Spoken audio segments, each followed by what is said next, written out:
بسم اللہ الرحمن الرحیم۔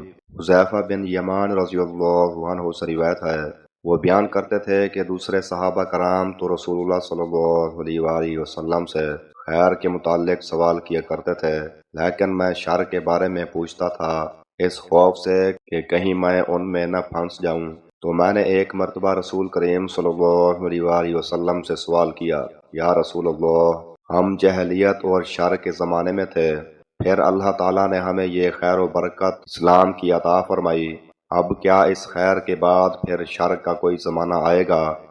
حضرت صلی اللہ علیہ وآلہ وسلم نے فرمایا کہ ہاں، میں نے سوال کیا، اور اس شر کے بعد پھر خیر کا کوئی زمانہ آئے گا؟ آپ نے فرمایا کہ ہاں، لیکن اس خیر پر کچھ دھواں ہوگا۔ میں نے عرض کیا، وہ دھواں کیا ہوگا؟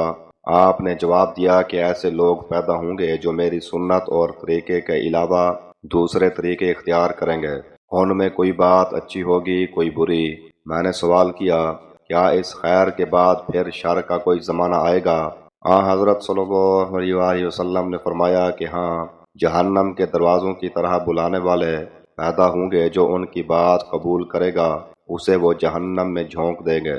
میں نے عرض کیا، یا رسول اللہ، ان کے اوصاف بھی بیان فرما دیجئے۔ حضرت صلی اللہ علیہ وآلہ وسلم نے فرمایا کہ وہ لوگ ہماری ہی قوم و مذہب کے ہوں گے، ہماری ہی زبان بولیں گے۔ میں نے عرض کیا، پھر اگر میں ان لوگوں کا زمانہ پاؤں تو میرے لیے آپ کا حکم کیا ہے؟ حضرت صلی اللہ علیہ وآلہ وسلم نے فرمایا کہ مسلمانوں کی جماعت اور ان کے امام کے تابع رہیو۔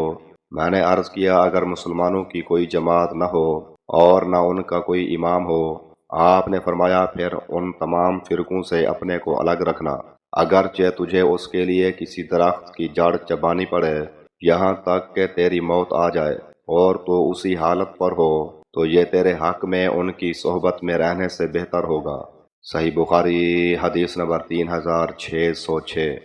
ابو ہریرہ رضی اللہ عنہ نے بیان کیا کہ نبی کریم صلی اللہ علیہ وآلہ وسلم نے فرمایا، قیامت اس وقت تک قائم نہ ہوگی جب تک دو جماعتیں آپس میں جنگ نہ کر لیں، دونوں میں بڑی بھاری جنگ ہوگی، حالانکہ دونوں کا دعویٰ ایک ہی ہوگا، اور قیامت اس وقت تک قائم نہ ہوگی جب تک تقریباً 30 جھوٹے دجال پیدا نہ ہو لیں، ان میں ہر ایک کا یہی گمان ہوگا کہ وہ اللہ کا نبی ہے۔